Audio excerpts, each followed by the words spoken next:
desse capítulo, uma questão de energia, então, que é um capítulo que vai estar trabalhando essas relações num nível um pouco metafórico, né, dessa questão de ver a energia, né, de treinar os olhos para ver.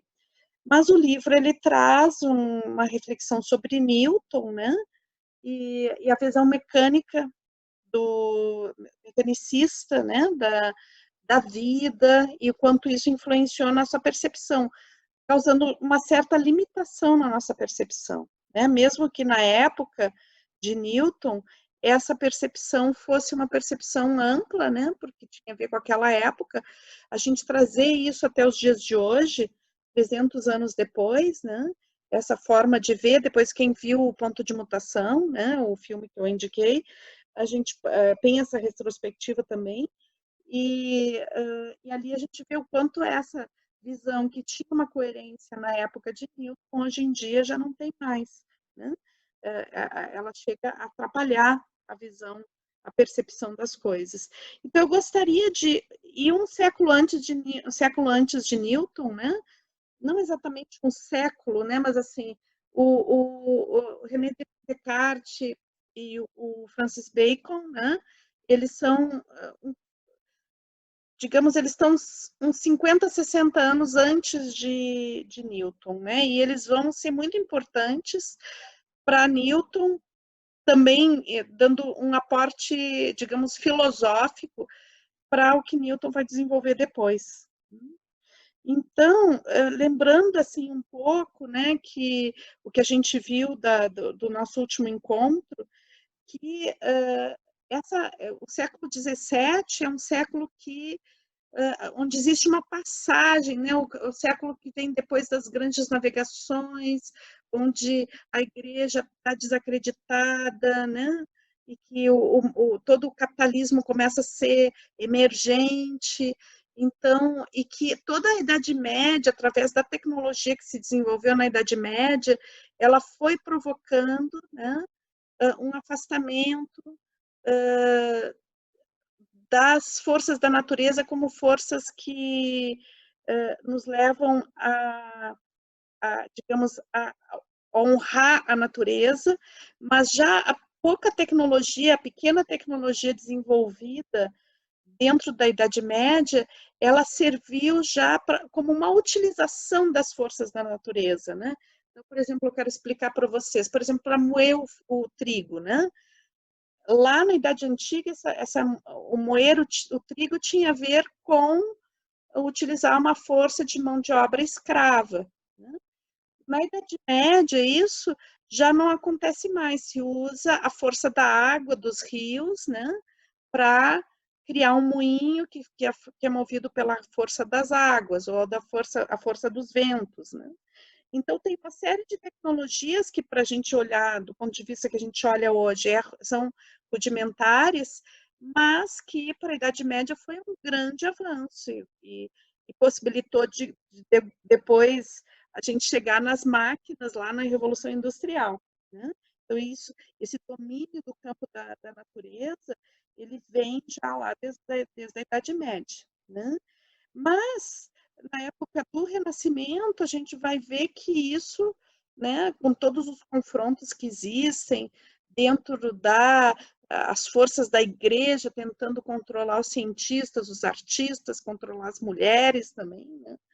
Então, mas mesmo assim houve digamos, um avanço, uma ruptura naquela forma de ver teocentrista, né? E começa o período que a gente vai relacionar com o antropocentrismo. E René Descartes, ele foi um filósofo muito importante, ele foi o filósofo que fez a virada disso, né? Mesmo com medo da igreja, da perseguição da igreja, ele ousou, né, duvidar, né? Então, a época, na Idade Média, a compreensão da igreja tinha que acreditar nas coisas. E Descartes, ele traz a dúvida como um ponto central. Ele duvida de tudo. Ele só não duvida, né, de quem percebe, de quem, né, pensa.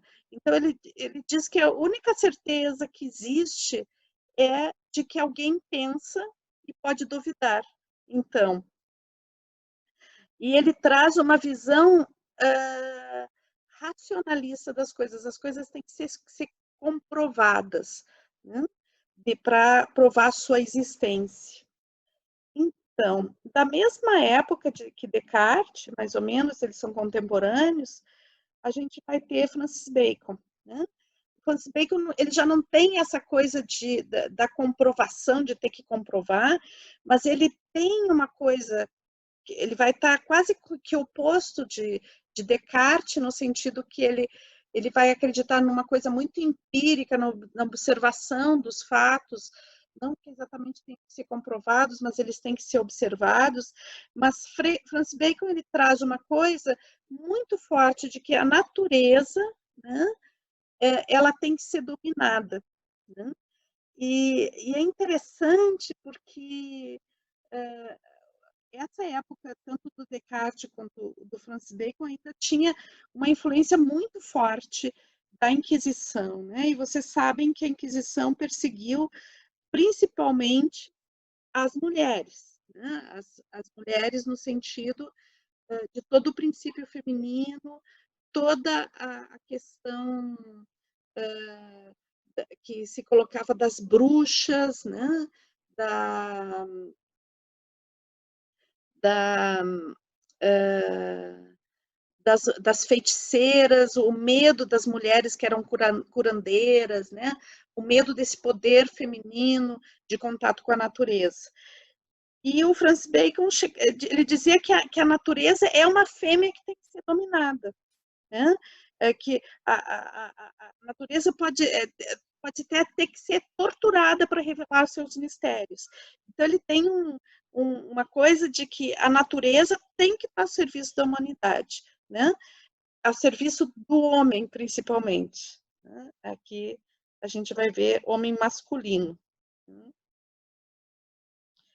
Não homem humanidade. E daí, assim, já início do século XVIII, a gente vai ter essa figura muito importante, que também é um filósofo, mas ele é um físico, né? E que é o Isaac Newton. Então, é interessante, é uma coisa muito interessante essa história do Isaac Newton, como ele foi descobrir essas leis da física mecânica, né? Porque ele é o cara que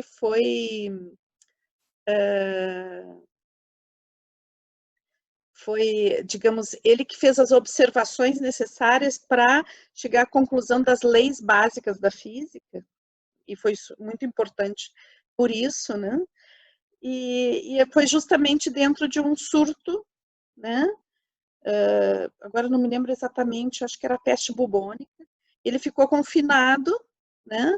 Numa região, ele teve que fugir para o interior, ficou confinado nessa região durante um ano, né? E daí ele se dedicou à pesquisa durante esse ano, que aliás o Descartes foi a mesma coisa, tá? Ele ficou confinado durante um ano por causa de daí não foi uma doença, parece que foi por causa de uma guerra, tá? Também teve um ano de confinamento. Então, interessante esses períodos de confinamento, como eles foram criativos para essas pessoas, né? Também a gente vê que não é o primeiro período de confinamento que a humanidade passa, né? É para a gente saber que se sobrevive a isso e que tem resultados interessantes. Então, o Newton, né? Ele vai ver, então, vai descobrir, através de muita observação, ele vai descobrindo as leis básicas da física, né, da física mecânica. E ele vai fazer os cálculos, né, ele vai traduzir isso através da matemática.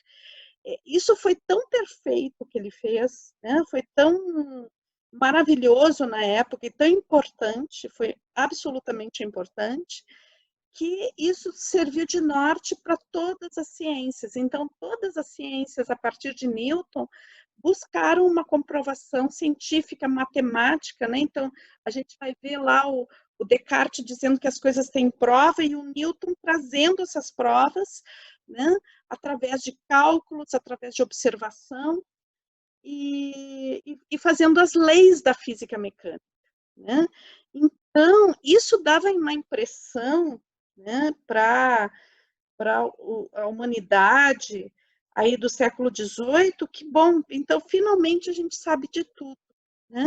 Então, finalmente, o ser humano, ele tem um domínio da natureza, né? Porque agora tudo é previsível. E a ciência buscou por muito tempo, e eu posso dizer que ainda busca, né, essa previsibilidade, esse controle dos fatores, né? E a gente chega aqui num auge, né, num auge do que a gente vai chamar de antropocentrismo. Um auge, por que eu digo que aqui é o auge, se até hoje a gente continua numa sociedade antropocêntrica? Eu digo que é o auge porque aqui não existia questionamento disso, né?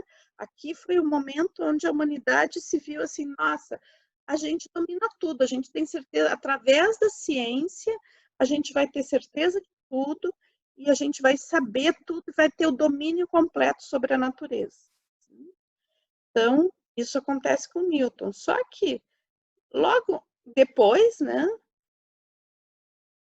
no século XIX, início do século XIX, a gente vai ter essa figura aqui, né? E que daí, eu acho que a partir de Darwin, né, começa é um choque o que o Darwin busca, né? O que o Darwin revela, e ele levou muitos anos, ele escreveu A Evolução das Espécies e ele não publicou imediatamente porque ele tinha muito medo de como ele ia ser tratado, né? Dentro da sociedade onde ele vivia, quando ele escreveu sobre, né, essa teoria, que hoje é uma teoria super aceita, né, a evolução, né, a teoria evolucionista, mas que para a época, né, então a gente tem a ideia que, na realidade,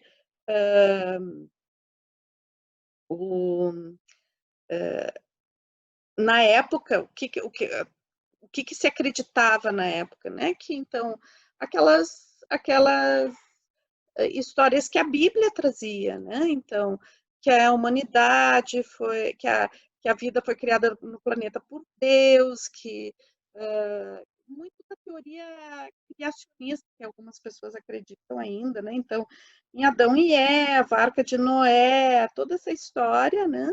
Então, isso era tido como uma verdade absoluta na época de Darwin, né? Ninguém questionava isso. É assim, o ser humano é a imagem e semelhança de Deus, né? E, bom, a gente veio aqui para cuidar desse mundo, né? Nós somos os herdeiros da vida no planeta e a vida está no nosso serviço. Bom, o que o Darwin traz, né? Ele vai, a partir de uma viagem que ele fez pelo mundo, né? Num navio cartográfico que se chamava Beagle, né? Ele faz uma viagem que levou muitos anos, né? E ele vai coletando material durante essa viagem, a ponto de ele começar a fazer conexões entre coisas que ele via, né? Ele fazia uma pesquisa das conchas, dos animais, das plantas, ele ia fazendo relações, né? E ele vai se dando conta que existe uma relação evolutiva desses seres, né? E que existe uma seleção natural das espécies e uma evolução, né? Uma mutação, uma evolução, uma tendência à adaptação. E lá pelas tantas ele se dá conta que o ser humano está nisso também, né?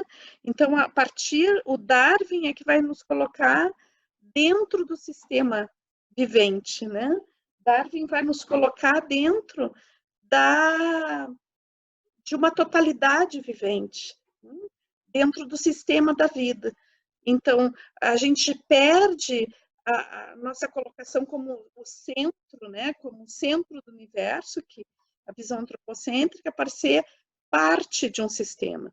Só que essa, digamos, essa queda, né, dessa posição central, ela não se dá imediatamente. Né? Primeiro, porque a teoria de Darwin foi super contestada, né? E segundo, porque, bom, a nossa sociedade se constituiu de uma forma antropocêntrica, mas eu creio que Darwin foi o primeiro passo, né, para uma modificação, para o início de modificação dentro da questão antropocêntrica. Né? E a gente ainda está vivendo esse período de modificação. Bom, um pouquinho, não estou conseguindo passar aqui. Deu. Então, eu teria vários teóricos para trazer, né, que vão fazendo essa modificação, mas eu quis trazer o Marx, né, porque o Marx ele vai trazer a questão da luta de classes. Né? Então, ele questiona essa visão imperialista, essa visão de dominação do ser humano pelo ser humano. Né? E ele vai dizer uma coisa muito interessante, que o sistema capitalista, né, que era justamente o sistema que estava em vigor na época de Marx, né, no século XIX, e que ainda está, né, só que já de outra forma hoje, né, o Marx viveu numa época em que o capitalismo estava ascendente, né, e ele era um capitalismo assim muito feroz, né? Não é que o nosso capitalismo não seja feroz hoje, né? Mas acho que essa ferocidade é uma característica do capitalismo em si, mas as condições de trabalho eram absolutamente terríveis, então eram super insalubres, não tinha nenhuma proteção do trabalhador, né? E o Marx ele vai falar, né?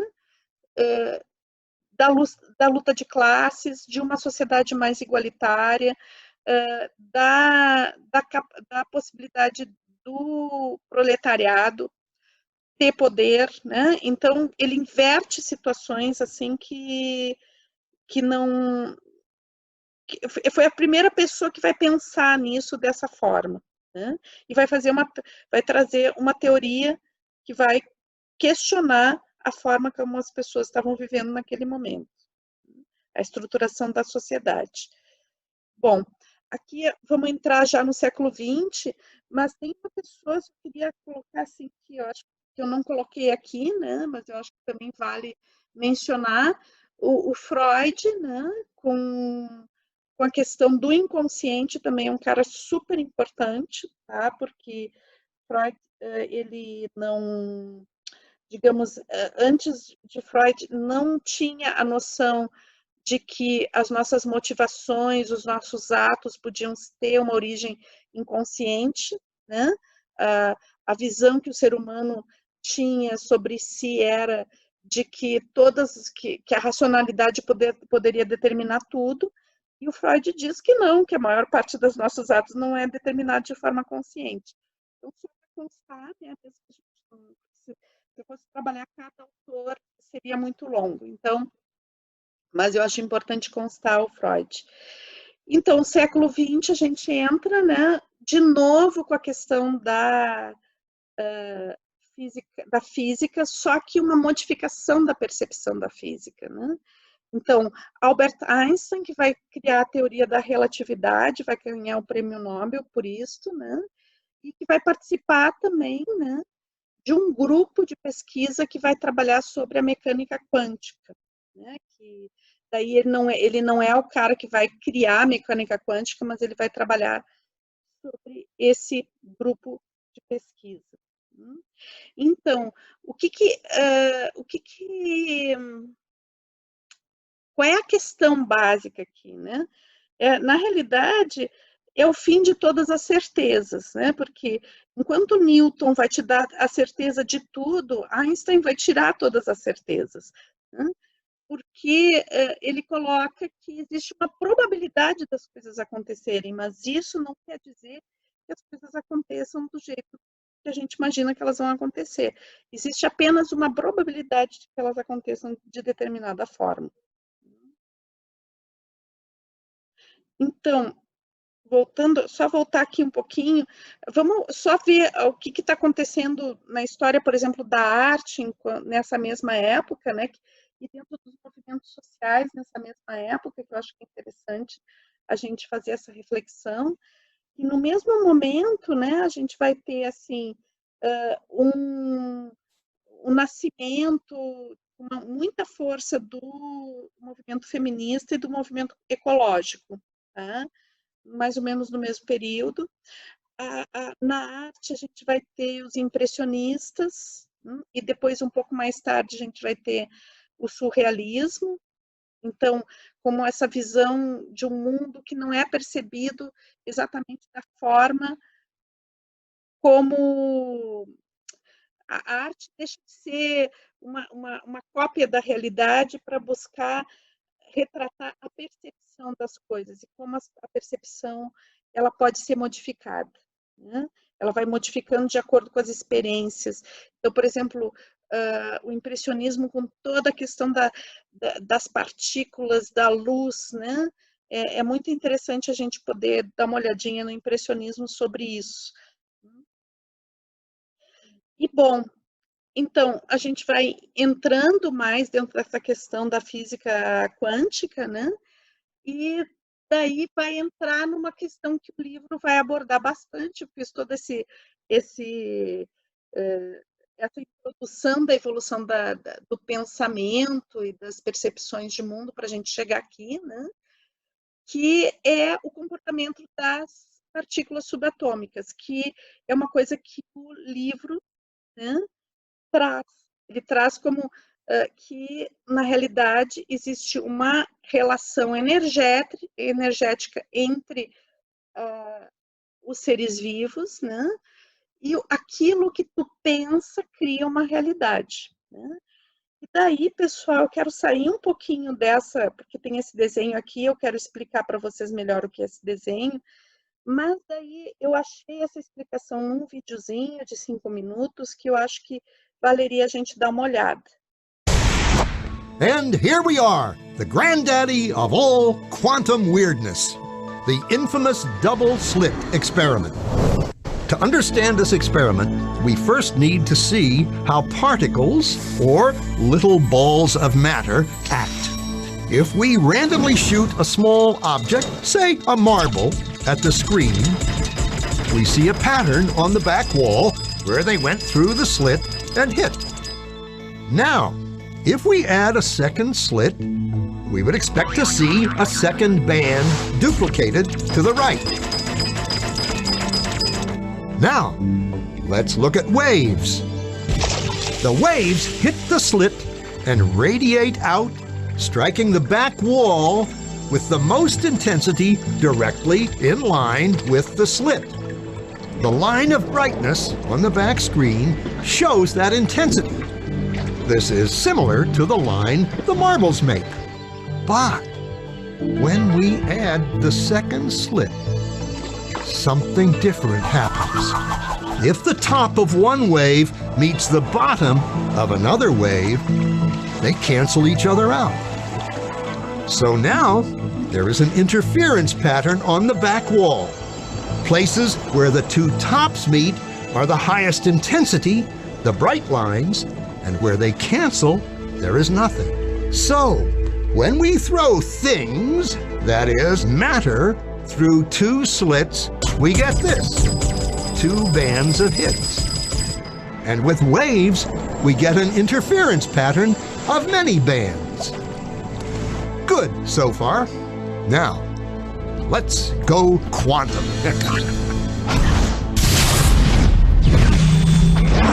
An electron is a tiny, tiny bit of matter, like a tiny marble.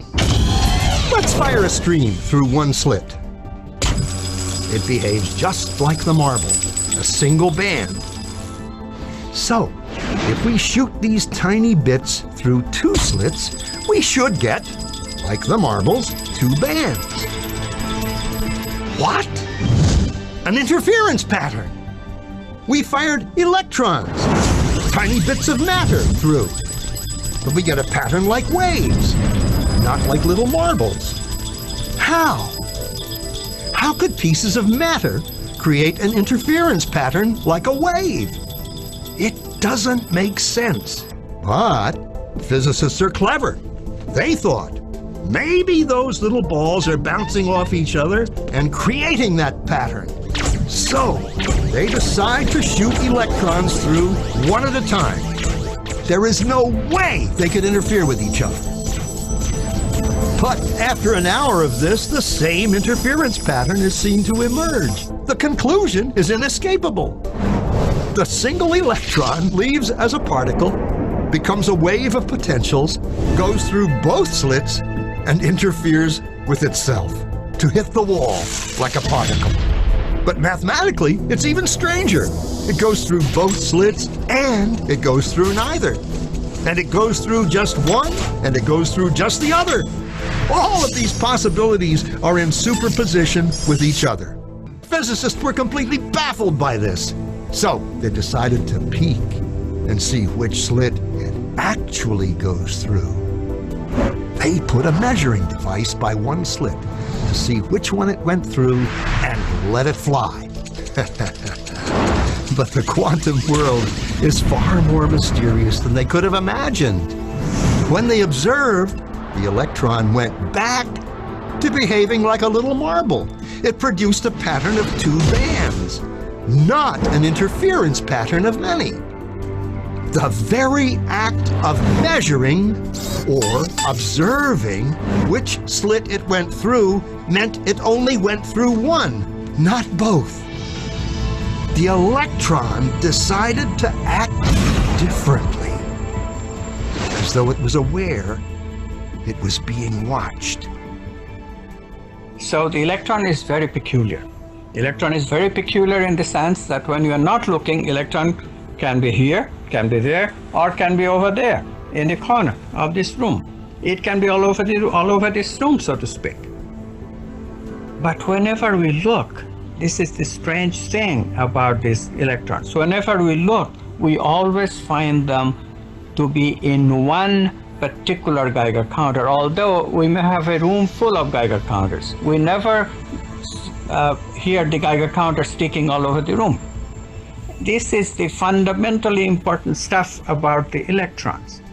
It was here that physicists stepped forever into the strange netherworld of quantum events. What is matter? Marbles or waves? And waves of what? And what does an observer have to do with any of this?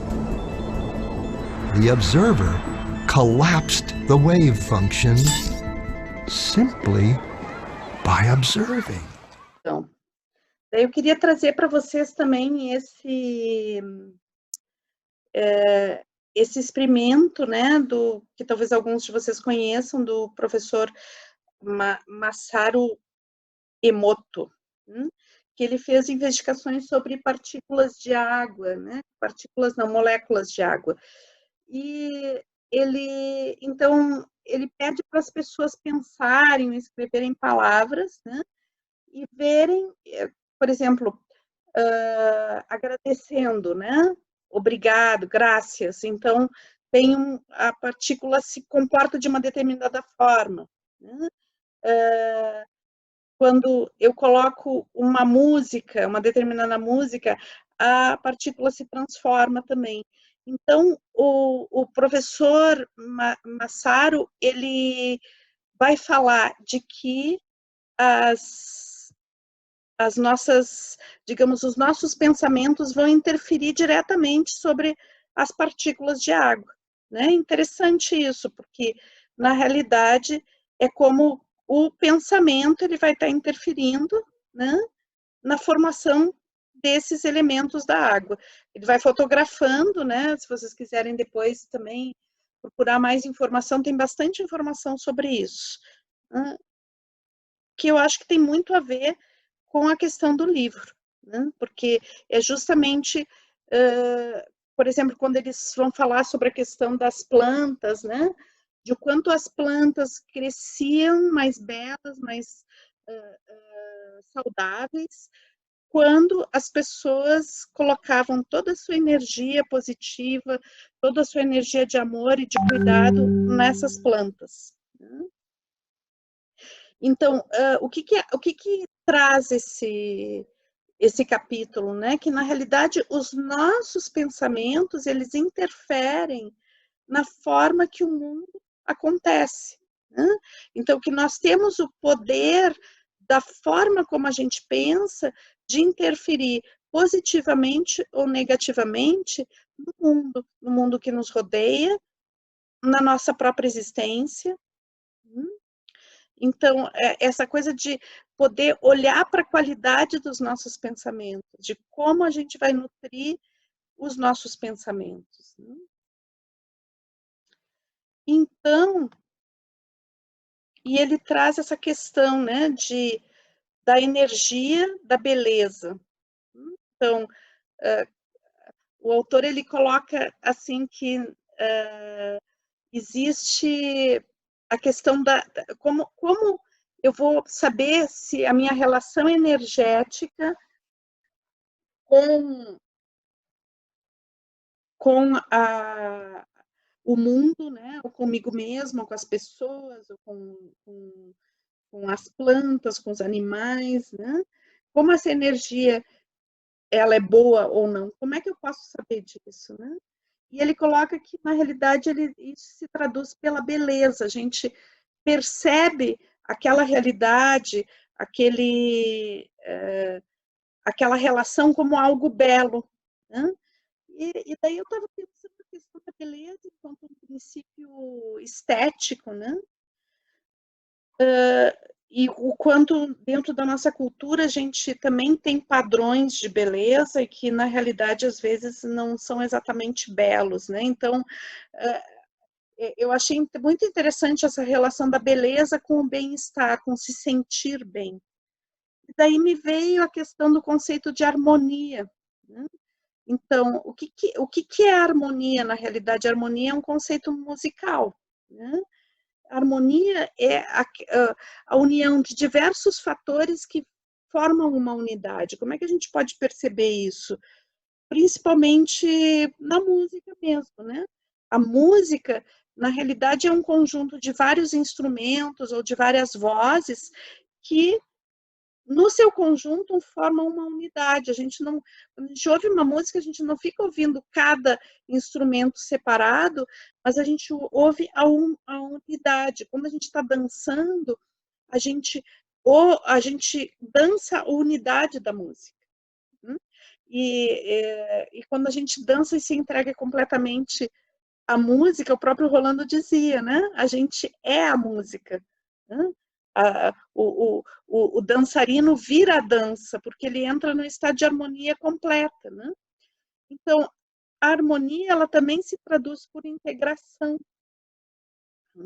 Então, dentro dos conceitos da biodança, acho que esse conceito de unidade, ele tá ligado à questão da integração, né? Da integração da nossa identidade, dessa manifestação plena de nós mesmos enquanto integração.